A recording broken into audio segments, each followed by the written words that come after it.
өзімізге болсын қажетті өлең деп ойлаймын. Таудан биік секілденіп талғамың, ардан биік секілденіп арманың, пенделікпен ұмытасың тәубаңды, сынағына шыдай алмай Алланың. Ай мен күнге өптіріп, күнге шекеңді, көрмедіңде өкпелейсің шетелді, тәубаңа кел шетел тұрмақ зағиптар, көре алмай жүр өз туған мекенін. Қошаметпен сый көрмесе несі бар?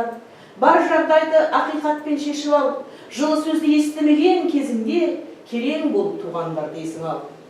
Бақыт мәңгі тұрсын десең басыңда, қанағат қыл, ашуланып тасынба, дүниеге қолың жетпей жатса егер, қос қолы жоқ пенделер дейсің ал.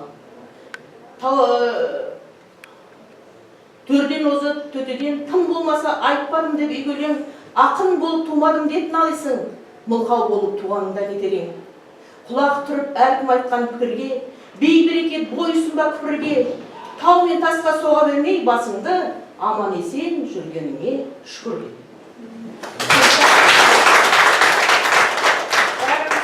Аман болайық.